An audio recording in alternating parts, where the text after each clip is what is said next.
Hello, this is Jim Campanini, co-host of the Grapefully Yours Wine podcast.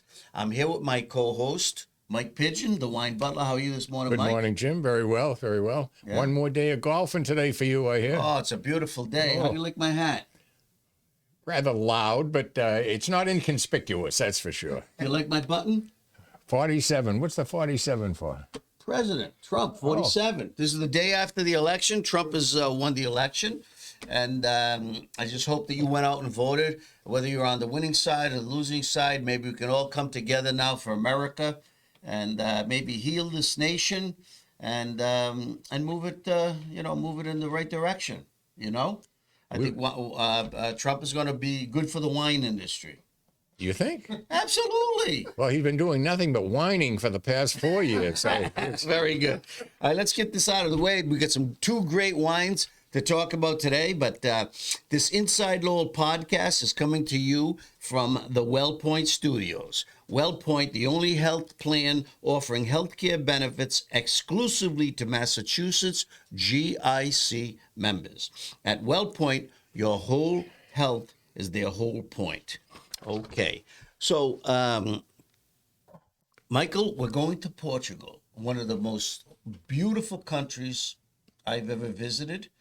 I was pre-COVID when I went on that wine trip, and beautiful country, wonderful people, but the wines were exquisite, inexpensive, and well-made, and they're making some great innovations in the country. You know, it's very hot. I was there in just before Christmas. And it was a little rainy, but in the 60s. But they said, because for the wine industry, it gets very hot there along in the arid areas of the country. It's very agricultural, the country. So we're going to go to Northern Portugal today. The white grape Alvarinho, that is their number one staple grape. It's like what Chardonnay is to us. And to France and stuff, California Chardonnay and stuff like that. But it's the Vinho Verde region, north of Lisbon and even Dow, where they make the port, beautiful port. You've had Alvarinho before, right? I think so with you, yeah. Yeah. Now, that's not a blend. That's a straight Alvarinho. It's 100% Alvarinho. Yep. And the thing is, it's where these both these wines come from. The different wineries. It's near the Minho River. Okay, there's mountains, hills, and valleys on both sides. Beautiful country, and it's. I hope I pronounce it right. It's Mancao. The village there, the area. I mean, it's a great destination. Matter of fact, they have an Alvarinho museum there. They have a museum to the grape, okay? But nice small hotels. You can go there for destination, go to wineries, great food and stuff like that. So we're gonna try this Valados de Melgaco, okay? And Alvarinho. What is the difference between these two? They're both whites, but what is the difference of them? The same grape? They're the same grape. But what would be the difference? I think it's just that Sweeter? No, they're both dry. Well, we're gonna find out, and we'll talk about it. What is the difference? But they're basically two different producers. That's it. The wineries are not right on top of each other, so there might be a little difference in terroir, but it's it's very sunny in this area, warm. Then northern Portugal is the Atlantic Ocean. See the top there. It's not the Mediterranean is further down. But they get those Atlantic winds, even though the sun bakes those vineyards. That Atlantic, the cooling effect, at nights cools down these vineyards, so they don't overcook the grapes and stuff. So freshness is the key to Portuguese whites. Okay. Now, you did you smell it first before you? I mean, it's got a great fragrance, very strong, very intense. Yes. Floral, very floral. Yeah, yeah. Citrusy. Yes, Yeah. citrusy.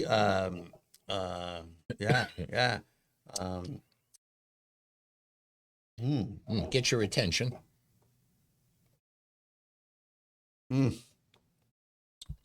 Oh, very crisp, That's very lemony, nice. huh?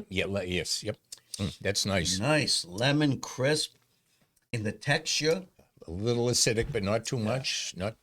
Yeah, it brings you to attention. But that's nice. so the Portuguese they like to make those tapas dishes with the beef, shredded beef, the pork, fish. The cheese. Oh, I mean, when I was there, I was just amazed. There's always a lot of food, but different plates. In the meals themselves, the plates have different textures for your palate. So they got a lot of good red and white wines and stuff. And I was in this family restaurant one night with the group of wine writers and food writers, and the families were in there with their kids, running around and stuff. And they eat late, like most Europeans. Like they don't come to the restaurant till like 7:30, 8 o'clock and stuff. And the waiters just kept coming out with the appetizers and one after the other, big platters and stuff, putting them down like family style. It was great. But the wines were nice. fantastic. Isn't this nice though, this Alvarinho? I'm going to have to stop in at Silver's Market down here on Concord Well, Street, that's the thing. You it. can. Okay, so this wine, it's Valados de Melgaco Alvarinho. Okay, and this is the 2021 the Reserva. It's 13.5% alcohol. Yeah. You should look for it on your shelves. It's almost got a Riesling type shape. Yes, it does. It's long, slim. Yeah, long and slim, and it's got a tinted bottle, green, because of course the wine has a little tint. Straw. A pale straw or pale gold straw. Yeah, but nice. And this goes for about, they said 22 euros, okay, on the market, but you could probably get this for about $20, this bottle. The next one we're going to have is about $12.99, $13 a bottle. But what do you think of that? How much a bottle for that? This is $13.99. I saw it online for $11 in a couple of big online chains. You got to buy at least a case to get that price. So I think the average price is probably about $12.99, $13. Same grape. Same grape, yeah. But it's nice. You know what strikes me so well about this? Now this is done in I think it's stainless steel. Let me see. I do have the tech notes here. It's fermented in stainless steel vats at a controlled temperature of 17 degrees centigrade until total breakdown of all the sugars. Yeah, I thought it might be stainless steel because I didn't get that buttery oaky taste in it. It was more citrusy, acidic. Natural. Natural. Yeah. And then it stays in the stainless steel vats with the fine lees batonnage. That's when the yeasts and everything come to the top. The batonnage puts a little, sometimes a cap, and they plunge it down and stuff for 6 months, remaining 10 more months before bottling, followed by 2 months of bottle. So this thing is aged pretty much. That's probably why it gets that nice character in it and that texture. So you could almost say it's a white wine made in a red style, So 15,000 bottles were made. And how many imported? Did they say how many were imported? No, but I received a couple of bottles from the distributor, and so it must be being marketed in the U.S. I would say that look for it, and like Silver's, if you ask for it, they could probably get it. A lot of Portuguese wines come in through Fall River. you know, and Yeah, that's a big and they probably population have out there, yeah. some down there, but I'd say you ask the distributor. Who's the distributor on this? Did it say here? No, it doesn't say, but I'll tell you, it's one to look for because this is one you could drink all year round, and it's even a nice winter change, you know, with the cooler weather coming up. This is a great drink because it's crisp, it's refreshing, Very much so. you know. Yeah, yeah. So try that. Now I think this one, like I said, this is Vale dos Ares, dos Ares, okay, and this is 100% Alvarinho, just the same as as they said before. What's the alcohol content? Yeah, the alcohol content on this. Why I ask that is it'll let me know how much sugar is in it. 13.5%. Same, so there won't be any more sugar in that than, or won't be any more. Well, this is a lot lighter, isn't it? It's Yes, almost it like is. a Pinot Grigio Yeah. almost or something. Yeah, look at that. And once again, the same region, Vino Verde. Same nose, Right? yeah. Same grape, yeah. About the same nose to it. I thought the other was a little more fragrant. Yeah, yeah. Just- This is a little. just I my- use this- the word weaker. Yeah, Yeah, that's a little yeah. more Mm. fragrant. And you can see the color is a little lighter than that was a little more golden, a little more lighter here. So that tells you with the lees, a little more extract in that one. It doesn't have the zestiness of the first one. It's a little smoother. A little smoother or something. It's Yeah. calmer in the mouth on the palate. Good point. Not as crisp and acidic, but still refreshing. It's more relaxing almost, but I like the first one just a little bit better with that Yeah. little zest to it. Yeah, So this is probably they're both good. yeah, and for $13, this other one is like I said, €22. What's the exchange now on the year? So that'd be about, if you did pay, wholesale $22, that's probably about what, $26. But I saw it online for, $19.99 and stuff like that. So you got to shop around and stuff. This is a 2022. This was the 2021. These wineries are close together. Let me see. This is fermented in stainless steel, followed by an 18-month stage in fine lees. So it does have sit on the lees, the yeast and stuff. An intense wine full of freshness with the aromatic complexity that only time can give. So, I know Cavaleiro's restaurant in Lowell. You know, they have some nice Portuguese wines in this. They have their Espero, which I like down there. And he usually changes up the wines. Maybe I'll have to bring these by just to show Manny and Michael, and say, hey, get to change it up. But these are pretty good wines to look for, especially with the holidays coming up. I mean, these have that nice acidity for food, right? To be great for fish dinners and meals. And you can treat them. Alvarinho is a tremendous grape. Tremendous grape. Yeah, those are two nice wines. So Both from Portugal, Northern Portugal. Both from Portugal, which is a country that I'd like to get back. Yeah, Was I'd it like to go back. Joanne Ross with you on that trip? Did she go? No, that was there was a New York Times food writer traveling food because they were looking at the food too already. A couple of independent writers, Mark Orwell, who's written a couple of books. He's a great journeyman and traveler, and there was a couple of food magazine writers. So it was a great time. Of course, I was in Alentejo.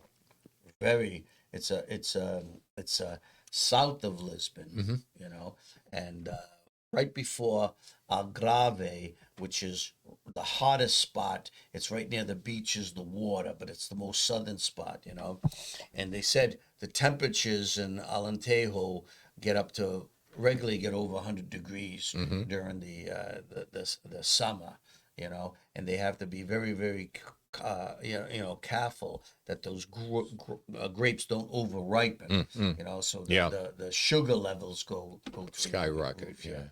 But it's a great place to visit, and like this is the top white grape in the country, so it's very very good. So Interesting. Yeah, good. yeah, very very good. So anything new on the wine front at all? You been drinking any good wine besides the Portuguese? I haven't really. I really got to watch my wine intake now that they told me I'm a diabetic, you know, and pricking my finger and all that. I'm going through that thing right now, you know, but no. Well, I don't think it was so much the wine as it was the bourbon. We did have a beautiful red, though, down at your place for my wife's birthday, and you presented us with that beautiful drink, the Grapefully Cabernet. Bledsoe, I think that was the 2014. Unbelievable. Double back Cabernet Sauvignon. Unbelievable. I grilled some. He makes a good Cabernet. Yeah. I grilled some nice fillets, that with Josh McDaniel, and that was a nice 2014, I believe it was, a signed bottle. Yeah, he's gotten better, and you know, like all Cabernets, I mean the premium Cabernets, they're up around the $100 level right now and stuff. That's my only issue. At the price, but don't expect it to go down anytime soon. No, because you pay for, you know, you just want to be able to get good quality for the money you spend. And certainly double back turns out that quality. Excellent. Very, very good. So you know, where I used to buy a case before when I was working and stuff, I'm down to 6 bottles. And you know what? That's fine. That's fine with me. And same thing with my nice Italian collection and stuff. But I've been drinking more of that Italian wine, the Brunellos and great, even Sicilian, nice Sicilian wines. And I had some recent wines at in Haverhill with the Sardinia, the Cannonau, which is Grenache from Sardinia. It's their #1 varietal, you know, but it was very very great, very very good, and you can get it for $12.99, you know, in most stores. The Cannonau or Reserva, and they make some great wines. I mean, they make great wines all over the world. Yep. Good. So I'm gonna go home after this and maybe play my last round of golf. Okay, the country club. I'm not gonna gloat over Donald Trump's victory, you know, and but I hope that there's real change in America. I hope he turns out to be a decent president who tries to unite and heal the wounds of this country, and brings people together. We certainly need it. So I hope that happens. Any thoughts about the election from you at all? It's over. Thank God. The last 2 years of this, and oh man, it's crazy. What drove me crazy most of the ads between up in New Hampshire with those two women running against each other. Ayotte and the other. Oh my God, back and forth. So they're off the TV now, so that's fine. Ayotte won that race, right? Yes, Teddy. Yeah. Now I can watch something with meaning on TV, like the Three Stooges. We're all set. Well, I just hope politicians get a life. Okay, I know some of them work really hard, you know, getting out the vote and everything, but you know what? It's turned into too much labeling and finger pointing, and people are people, you know. And I hope this national race proves something, that all these pollsters, they just take money. You know, there's something like $2 billion spent on this election. What a waste. You know, I could have went to hurricane victims. You know, they should all have $1 apiece. The government should give the Republican and Democrat $1 and say, okay, you got to go out and take your message to the people now. Because as Peter Lucas told us, unfortunately we lost that video last week, it's the boots on the ground. How can pollsters be so long? He says, because old-time reporters, the editors used to say, go out and tell me what the people are saying. See? You don't stay in the ivory tower and listen to pulses and make up stories that this is going, this is no. You got to go and listen to the people. Are you hoping that President Donald is listening to this and watching this so he can put you on one of his cabinets now? I hope Melania is listening. Oh, there you go. I don't think Trump listens to anybody. There's someone to have a glass of maybe wine. he will. Yeah. But I don't know. We'll just, see. Time will tell. But here's to our new president. This to our new president. And all of And I that. also wish Kamala Harris the best. She was put in a tough situation. Very well-meaning person. Yep. So until the next show, may the wine be with you. Amen.